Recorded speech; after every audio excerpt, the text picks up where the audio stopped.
high-level A players want an opportunity that's good for them. So I'm going to break this module down to a few steps, 3 main things, right? First thing is talent acquisition and effective leadership principles. So these are the 2 things that I want to go over.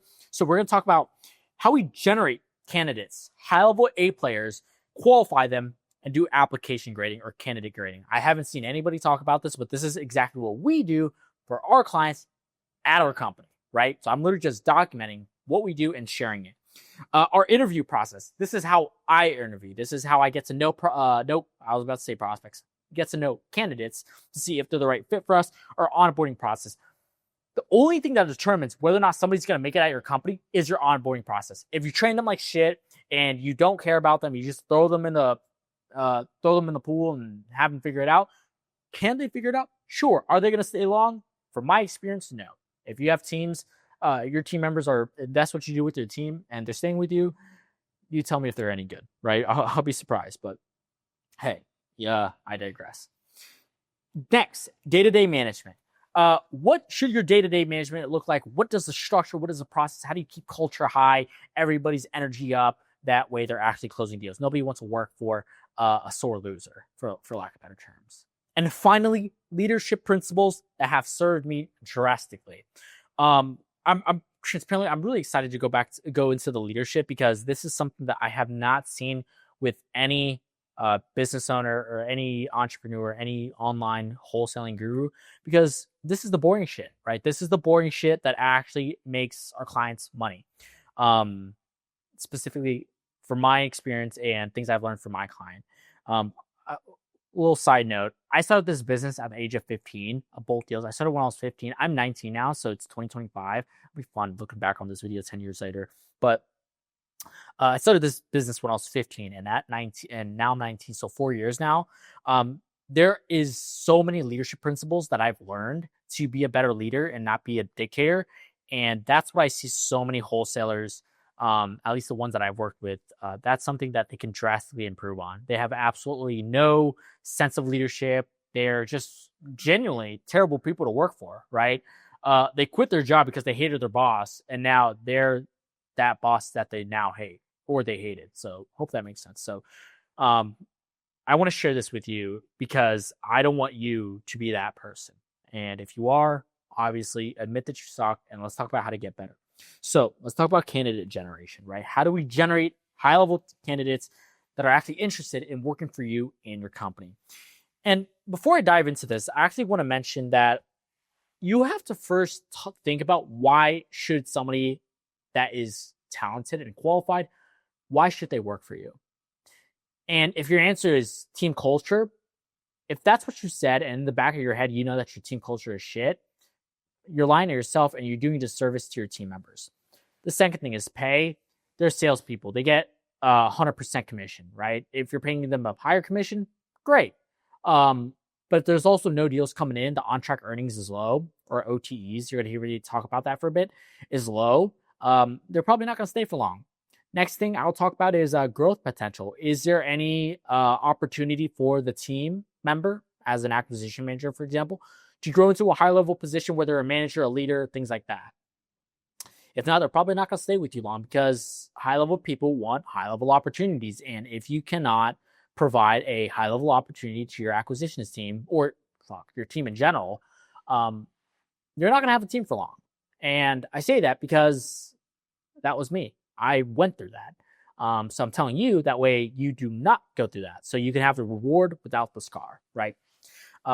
So going back, candidate generation. We run ads. We're going to be talking about the acquisition manager specifically because that's the easiest one to talk about. And that's something I'm pretty fucking good at, is hiring acquisition managers, training them, ramping them, etc.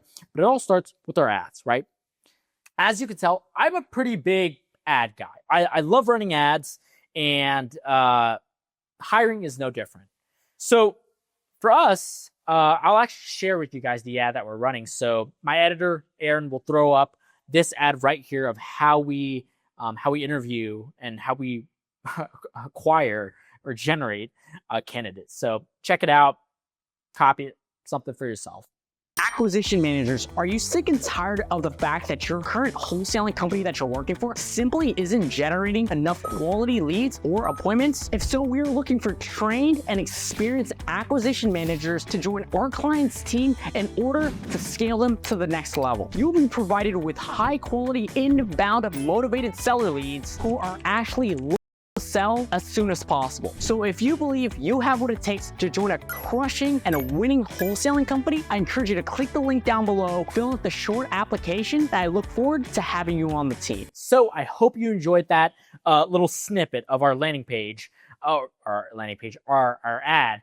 And the funny thing, and to go off of that, to hope to make it make sense, what I've noticed is that the best acquisition managers, the best salespeople, are already working somewhere, right? They're not going to be lingering around in Facebook groups. They're not going to be jumping around on Craigslist or surfing Indeed. Because if they were good, they'd be working for somebody. They'll be selling for someone, closing for someone. So for us, we try to provide high-level acquisition managers with a better opportunity to join us and our team.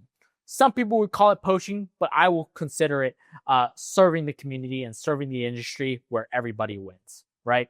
And no, I am not lying about that. This is what I've learned, and this is my experience. The best people are working for somebody, go bring them on, right? Because here's the thing. They might be working for somebody, but they might not like their job, right? So if they come work with you, they can make the same amount of money, if not better, and be a part of a team culture that actually wants them to win. They can grow in. They're surrounded by people who they actually care about and want to help grow. They're probably going to leave them pretty fucking quickly, right? So we just got to find those people. It's easier said than done, but I will show you how I go about it, right? So after they click on that, it goes to a landing page. And I'll show you a simple look. It's a very simple landing page right here. So this is a simple landing page that we go. On the top, we have our logo. Oh, I forgot I can't draw on it.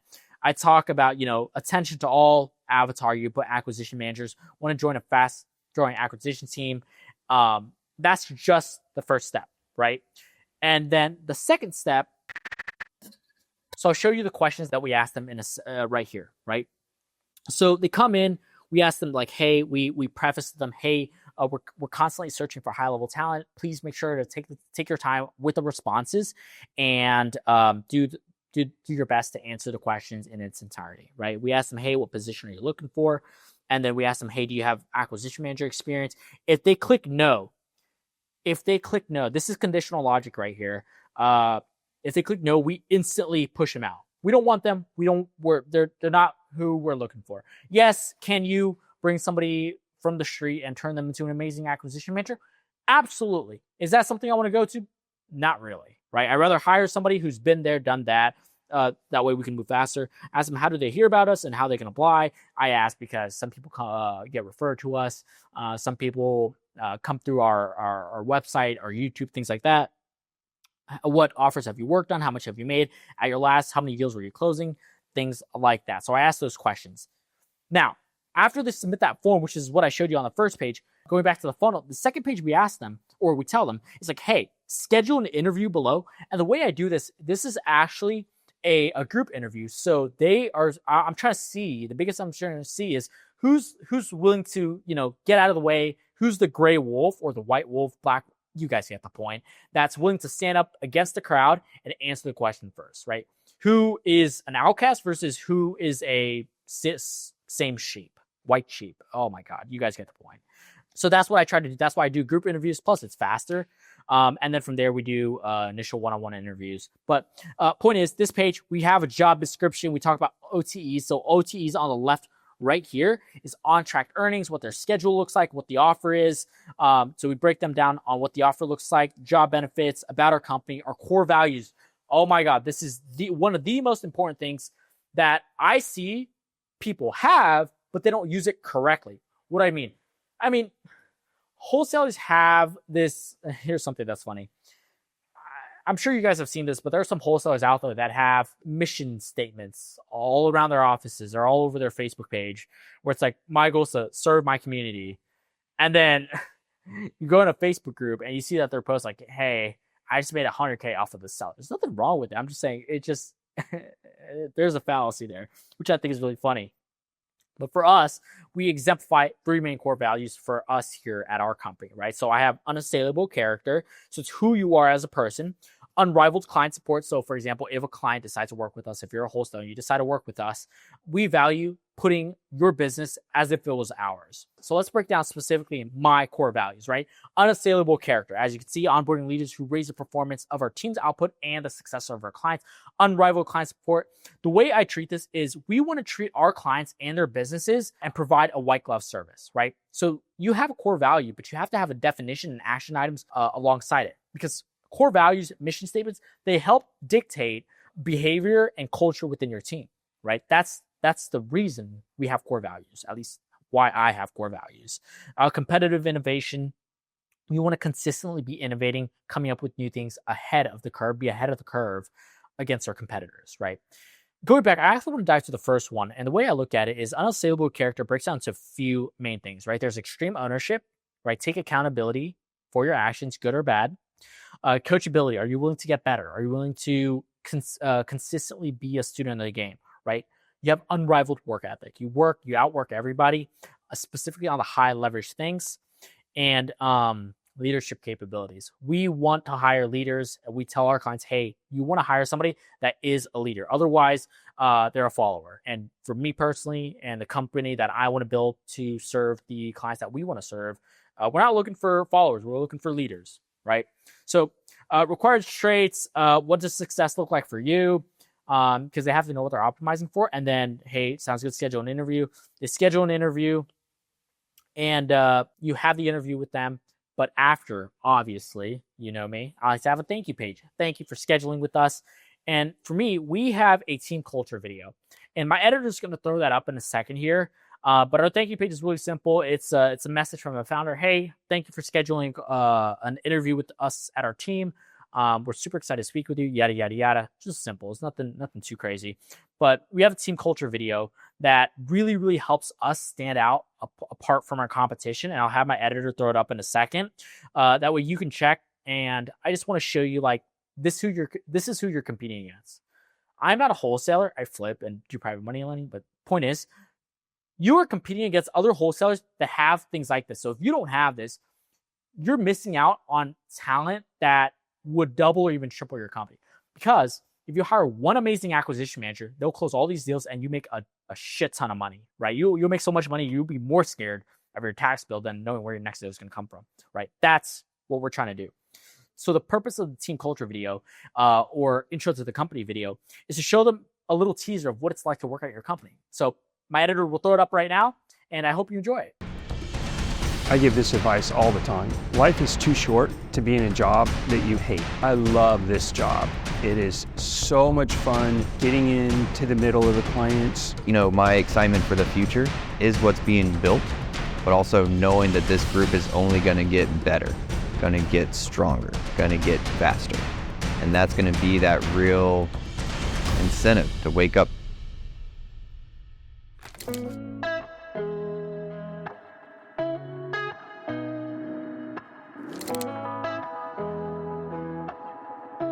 One thing that, from this team retreat and, the kind of hashtag that I take away from, this event is, once you realize that the thing that you thought was impossible and you see it happen, you can't go back. Now it's not impossible. And that's the one thing that, every time I'm told it is impossible, my first thing is all I have to do is prove it once that it's not impossible. I think this applies to both our team and our clients. I'll give it this word: results.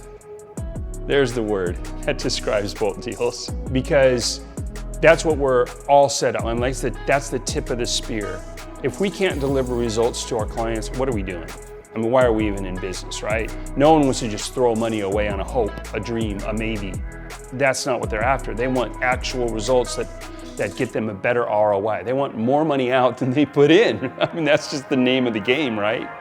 And so our entire team is focused on delivering those results for our client.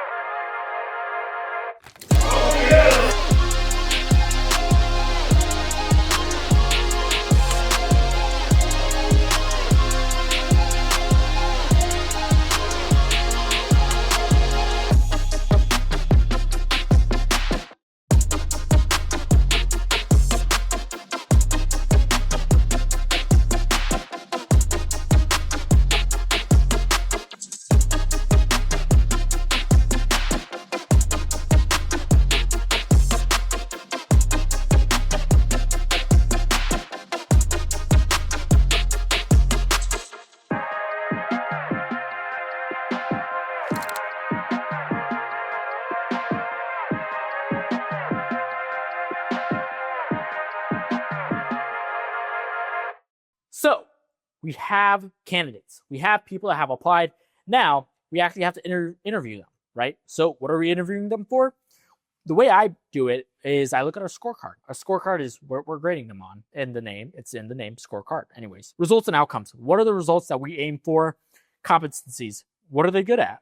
And native geniuses, right? These are things that we're looking for in our conversation, right here. Competencies and results, right? I mean, I'm not going to read them all to you, but you kind of know what you can pause it and read them for yourself, right? So these are the things that we look for. This is how we grade acquisition managers after we do the initial interview, right? The initial interview being the group interview. So this is our one-on-one interview, right? Now, you found the right person. He looks great. He sounds great. He doesn't look like he's full of shit, and he looks like he can make you a fuck ton of money, which is why you hired him. Let's make sure we onboard him properly and become an effective manager to make sure that he actually performs and lives up to his highest potential. So day 1 and 2 to us is the onboarding. So this is more the tech onboarding. So their contract, access to courses, tech stack. So CRM, Slack. We use Slack. It's communication. It's like Discord. Team manual. So it's like your playbook, your SOP. We have one for our clients as well, which I don't know if it's here, but I can show you that right after this, right? We have KPI tracker. They have to be tracking their KPIs. It is their responsibility. A Google Calendar for us, we like to have our clients, for our team. Calendly, this is the scheduling software that we use, and payroll setup because they actually want to get paid. I know, right? It's so crazy that, anyways, we're not going to get into it. Day 2, understand the 4 W's, who we're selling to, what we're selling, why we're selling it, and there's another one I can't remember, right? What is the offer? What are they buying? I talk about the average daily routine. So you're typically shadowing somebody. What are the 8 beliefs of sales? So it's like, it's pain / problem. It's doubt. It's consequence. It's desire. It's money, decision makers, and trust, right? So those are the 7 or 8 beliefs of sales that we use for our clients, for negotiating with sellers, right? Access to close call recordings. If you don't have call recordings, I think that's not even compliant. But if you're doing business, you should be recording all your calls. And if you're not, start recording them, right? A reversing engineer to hit KPIs. So this is something that we do with our team and we do with our clients' team. So we show them like, hey man, you want to make $15,000, $20,000 per month. Here's how many calls, here's how many contracts, here's how many XYZ KPIs you need to hit in order to make it happen, right? So when it comes to motivating them, getting them back aligned, when it comes to hitting their KPIs, we can always point it there, right? 3 to 7, for us, we like to shadow top closer, but then after that, we do a bit of role play and just send them straight to the phones, right? They could sit, watch course videos, watch people sell all day long, but they're not going to get real practice until they're actually on the phones, right? So for us in our company, and our clients' companies, I should say, after the first few days, they feel like they're ready. They give us the green light. We just throw them in the fire, right? The easiest analogy I can make is like, let's say you're playing soccer, because I used to play soccer. You can only practice so many drills, so many huddles, so many free kicks, and then you can take all those skills, go into a real game, and just absolutely shit the bed. Right? So you won't learn until you're actually in the game. That's the way I look at it, right? Next, let's talk about management and daily processes. The way I do it is every single morning we have a sales huddle. It's funny because I know some of our clients and some other wholesalers, they don't even do this. They just wake up, clock in, and fire away, which if that's working for you, great. For us, we want to maintain high company culture and make sure everybody has great energy before they start smiling and dialing. So morning sales huddles, they typically don't go more than an hour, 45 to an hour max. We talk about wins. What are some wins you have? You want to get everybody in good mood, almost like manifesting success. So announcements. This could be somebody you just hired on, somebody that some changes in marketing, whatever the case is, whatever you want to announce. You're the leader. It's self-explanatory. KPIs, we want to go through everybody's KPIs, projections. Are they on track to hit their goals? Are they not? What to do to fix it, etc. And then call reviews and role play. We want to constantly getting our salespeople to be doing better. Think of this as game tape, right? This is what call reviews is. This is how we do it. And that's the easiest way I can break down management processes without making this video 3 hours long, right? Because we're already an hour in. Next thing is how to prevent burnout. So this is a clip. This is a screenshot from our playbook, our acquisition manager playbook on what to do to prevent burnout or a dry streak, right? What do you do about it? So I'm not going to read this entire thing, but you set clear goals and prioritize. Take regular breaks throughout the day. Go piss, drink water, etc. Practice self-care. Get good sleep. Salespeople, I mean, I've seen wholesaling companies buy Whoop bands, and if you don't know what a Whoop is, I don't know where mine is, but it's basically like a fitness tracker where you can track your sleep, track your heart rate, things like that, and you can have everybody in a team, right? And you can track who got good sleep, who's got bad sleep, whose heart rate is 100 beats per minute at 3 a.m. You know what I mean? I'm just joking. Keep a positive mindset. How do you keep a positive mindset? Communicate with your team members, manage time, seek help when you need it.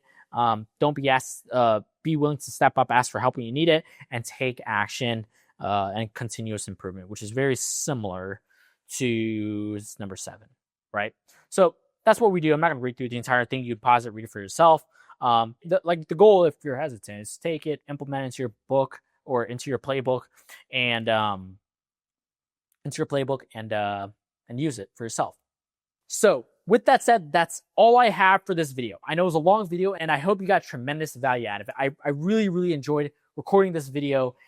It is 11:30 p.m. and nothing fills me more than creating content that delivers real value, talks about the shit that nobody else talks about, true business education that scales wholesalers, makes you a fuck ton of money, and you can thank me one day if we ever meet, right? As well as subscribe, right? I am obviously producing a good amount of content on a weekly basis, and if you want to see that, more business, more high-level education to scale your wholesaling business, subscribe, turn on the bell notifications.